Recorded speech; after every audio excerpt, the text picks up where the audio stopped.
السلام علیکم ناظرین، میں ہوں وقار احمد اور آپ دیکھ رہے ہیں نکلے تیری تلاش میں۔ نکلے تیری تلاش میں گفتگو کا سلسلہ جو ہے وہ مستنصر حسین طاہر صاحب کے ساتھ جاری ہے، ان کی ناول اے غزال شب پر۔ اے غزال شب جو ہے بڑا ہی خوبصورت ناول ہے، جس میں کچھ کردار ہیں جو کہ خوابوں کی سرزمین کی جانب اپنا سفر اختیار کرتے ہیں، خوابوں کی تعبیر نہیں پاتے اور اس کے بعد پھر واپس وطن کو لوٹتے ہیں، لیکن اس وقت تک وطن کی جو ہوائیں ہیں اور فضائیں ہیں اور ماحول ہے وہ اجنبی ہو چکا ہوتا ہے ان کے لیے، اور پھر وہ واپس دوبارہ ادھر لوٹتے ہیں۔ بہت ہی ایک عجیب کشمکش ہے اس ناول میں، اور سوویت یونین کے حوالے سے لکھا گیا ہے۔ پس منظر اس کا سوویت یونین ہے، کمیونزم ہے، کس طریقے سے وہ نظام جو ہے جب انہدام کا شکار ہوا تو اس کے بعد جو لوگ ان خوابوں کی تلاش میں وہاں گئے تھے ان پر کیا بیتی۔ بہت ہی کمال ناول ہے۔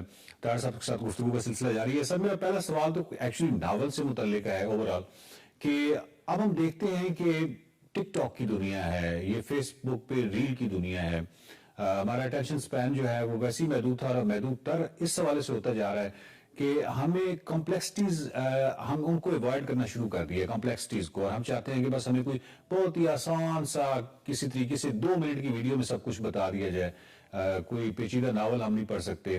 یعنی اس طرح کا ایک ٹرینڈ جو ہے، اس طرح کا ایک رجحان جو ہے ہماری سوسائٹی میں بہت نمایاں طور پہ نظر آ رہا ہے۔ تو آپ یہ سمجھتے ہیں کہ اس طرح کے ٹرینڈ کے باوجود آپ کو یہ امید ہے کہ ناول جو ہے وہ برقرار رہ پائے گا؟ یعنی ناول کا کوئی مستقبل آپ دیکھتے ہیں جس طریقے سے مائنڈ سیٹ ہم دیکھتے ہیں یوتھ کا؟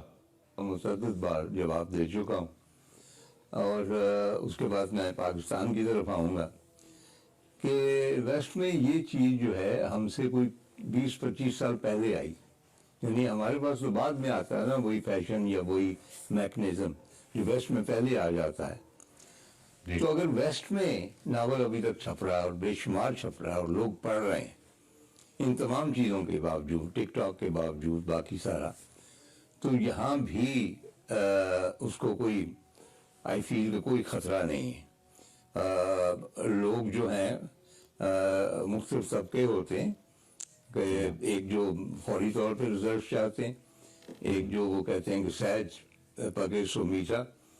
چنانچہ ناول کا جو ریڈر ہے وہ ہمیشہ موجود رہے گا، انہی لوگوں میں سے ہوں گے۔ آج کل میں یہ سمجھتا ہوں کہ آج سے 30-40 سال پہلے جب یہ سب کچھ نہیں تھا تب ناول کم پڑھا جاتا تھا، عام ڈائجسٹ پڑھے جاتے تھے باقی، لیکن سیریس ناول آئی فیل کہ پچھلے 20-25 سال میں زیادہ پڑھا جا رہا۔ چنانچہ اس کا کوئی ایسی کنٹرڈکشن نہیں ہے کہ ان کے آنے سے ناول کی اہمیت ختم ہو جائے گی۔ سر، آپ کے ناول میں ایک جگہ آپ نے کہا ہے کہ جو ہی ایک سرخ سویرے کی جگہ سرمایہ دارانہ سویرا یعنی ڈالر سویرا نمودار ہوا تو خلائی تسخیر کے ادارے، سائنسی تحقیق کے منصوبے اور فنون لطیفہ کی ترویج جیسے خسارے کے سودے کوڑے دان میں ڈال دیے گئے۔ اسی ناول میں مزید آپ نے لکھا ہے کہ بیشتر ایسی خواتین ہوتی جنہوں نے سوویت یونین کے زمانوں میں کبھی سوچا بھی نہیں تھا کہ وہ کبھی بدن فروشی پر مجبور ہو جائیں گی۔ اچھا سر، بات یہ ہے کہ جو خواتین کے حقوق کی جہاں تک بات ہے یا ان کے ووٹنگ رائٹ کے حوالے سے جو بات ہے، بہت سی بنیادی حقوق کی بات ہے، اس کا سہرا زیادہ تر سجتا ہے کمیونزم کے سر، کیونکہ انیشلی جو تھاٹس تھی وہ وہاں سے آئیں، اور پہلا جو 1918 میں جو اس حوالے سے ایک آئین ہے اس میں بھی یہ بہت واضح ہے، اور پھر 1929 میں جا کے لنڈن میں ووٹنگ رائٹ آتا ہے، اور پھر فرانس میں سب سے آخر پہ، تو یعنی ایک سیرت ان کے سر سجتا ہے کمیونزم کے سر۔ تو آپ یہ سمجھتے ہیں کہ اتنے بڑے آئیڈیاز جو کہ لے کے آیا تھا بنیادی حقوق کے حوالے سے، خواتین کے حوالے سے اور پسے ہوئی طبقوں کے حوالے سے، تو یہ سوویت یونین کا نظام جو ہے وہ صرف سوویت یونین کا یہ ایک نظام کا نقصان نہیں ہے بلکہ اوورآل دنیا کا بھی نقصان ہوا ہے؟ اس میں بنیادی طور پہ یہ ہے کہ کیونکہ وہ ایکویلٹی تھی بٹوین سیکسز، چنانچہ وہاں خواتین ٹریکٹرز بھی چلاتی تھی، کھیتوں میں بھی کام کرتی تھی، سارا کچھ، لیکن اس کے علاوہ باقی جتنے بھی شعبے تھے ان میں بھی بہت ایکٹیو تھی۔ اور یہ جو آپ نے کہا نا کہ کوڑے دان میں پھینک دیے، میں سمجھتا ہوں کہ سوویت یونین کی سب سے بڑی کنٹریبیوشن جو فنون لطیفہ کے لیے ہے، آج تک کسی اور ملک میں ایسا نہیں ہوا۔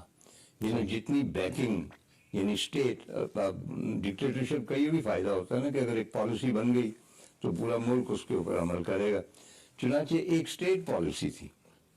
میرے معلومات کے مطابق کم از کم 5-6 یونیورسٹیز میں اردو ڈپارٹمنٹ تھی، مختلف لینگویجز پڑھائی جاتی تھی۔ अच्छा, रक्स के ऊपर ख़ास तवज्जो थी।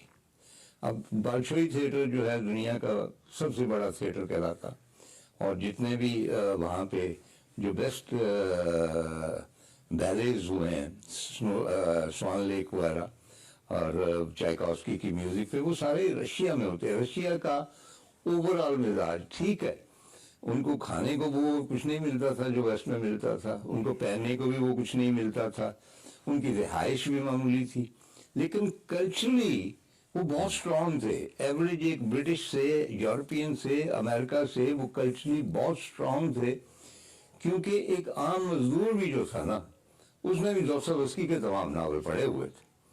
उनको मालूम होता था कि कौन कौन से, और गोगोल के प्ले चल रहे हैं, शेखोव के चल रहे हैं, और मतलब पैक्ड होते थे। उसकी एक मैं आपको बताता हूँ कि गम जो उनका सबसे दुनिया का सबसे बड़ा स्टोर कहलाता था एट दैट टाइम, वहाँ एक लाइन लगी हुई थी, 150 लोग खड़े हुए थे।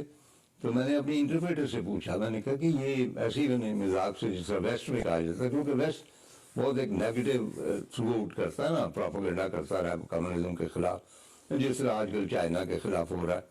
और तो इसी तरह कि ये डबल रोटी खरीदने के लिए खड़े हुए हैं, उनका नहीं, ये चाहे अपना दोस्तोवस्की का फलां नावल फिलान, उसका नया एडिशन आया है, तो वो खरीदने के लिए सुबह से कतार में खड़े हुए हैं।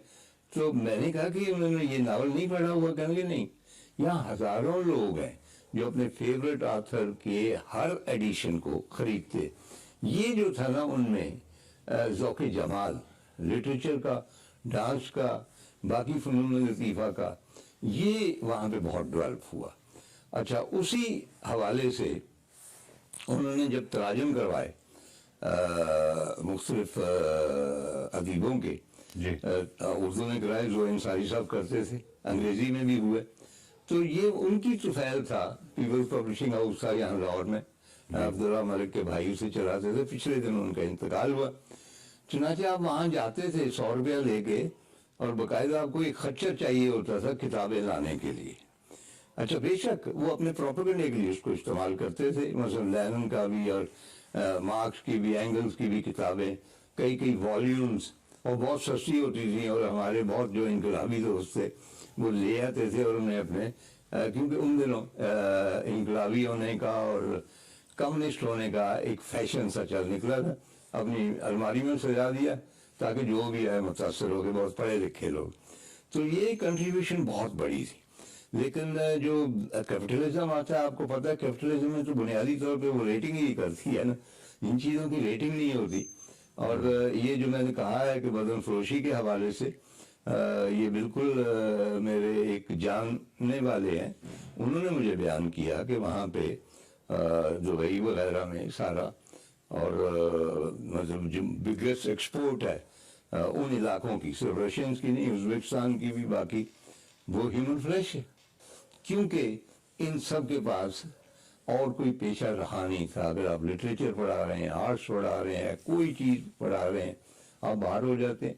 बहुत जो पढ़े लिखे थे, मसलन जो मेरा थी अपना फैज साहब की जो क्रिटिक भी थी, और उनकी बड़ी शदाई भी थी, मेरी भी सहेली थी मीरा,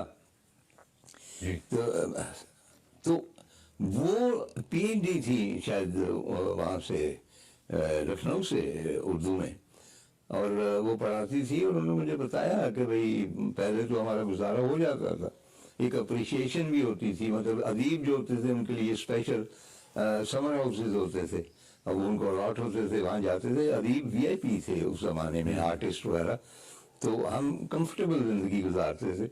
लेकिन अब ये है कि तनख्वाह इतनी कम है कि उसमें गुजारा नहीं होता। डेंटिस्ट के पास हम नहीं जा सकते क्योंकि पहले फ्री होता था। एजुकेशन जो है बहुत कम लोग अफोर्ड कर सकते हैं, इतनी महंगी है। तो ये बहुत सारे प्लस पॉइंट्स थे सोवियत यूनियन के। मैं कतई तौर पे कम्युनिज्म को उस तरह डिफेंड नहीं कर रहा कि जी स्टालिन ने इतने लोगों को मरवा दिया, फलां ने इतना कर दिया, और वो अमेरिका वालों ने भी आइटम बम के जरिए लाखों लोग मार दिए, तो उनका तज़किरा कोई नहीं करता। लेकिन ये प्लस पॉइंट है। और दूसरी बात मैं अर्ज कर दूं कि मुझे इस बात पे फख्र है कि मैं एक तसलसल हूँ तरक्की पसंद जो तहरीक है उसका, और जो तरक्की पसंद मुसन्निफीन थे उनसे मैं मुतासिर हुआ, लेकिन मैं कम्युनिस्ट नहीं था। बेसिकली जिस किस्म का मैं शख्स हूँ, मैं कोई भी डॉगमा, चाहे वो अकीदे का हो या किसी नजरिए का हो, उसको कुल्ली तौर पे मैं कबूल नहीं कर सकता, यानी अपने ऊपर लागू नहीं कर सकता। लेकिन हम लेफ्टिस्ट थे, अभी मेरा रुझान जो है लेफ्ट की तरफ है। और लेफ्ट का क्या मतलब है? लेफ्ट का यही मतलब है कि आप एक मुसावात चाहते हैं माशरे में। और आज इन दिनों आप ये देख रहे हैं कि आटे के लिए लोग क्या कर रहे हैं, पानी के लिए क्या कर रहे हैं। तो लोगों को साफ पानी मिल जाए, बच्चों को दूध मिल जाए, रोटी मिल जाए, छत मिल जाए, हम तो हमारा ये ख्वाब था, उसमें कम्युनिज्म वगैरह को कोई अमल दखल नहीं था। गजाली शब जो है ये पूरे एक अहद का मंजरनामा है, बहुत ही खूबसूरत नावल है। इसके किरदारों के जो ख्वाब हैं वो कमाल हैं। ख्वाबों की ताबीर जब वो नहीं पा सके और उसके बाद जो वापस लौटे, तो वो जो ज़हनी कश्मकश है उसका एक कमाल नक्शा साहब ने खींचा है। और उस निज़ाम के हवाले से उसकी खूबियाँ, उसकी खामियाँ तमाम पर बात हुई है। एक बहुत ही ऑब्जेक्टिव स्टडी है, बड़ा एक मारूजी तरीका कार इख्तियार किया गया है पूरे उस निज़ाम को, किस तरीके से वो अरूज उसको हासिल हुआ और कैसे फिर वो मुनदिम हुआ। गजाली शब जो है वो ज़रूर पढ़िएगा। और अगली किस्त में मुलाकात होगी। गजाली शब पर मजीद सवालात हैं जो कि हमने तार सबसे करने हैं।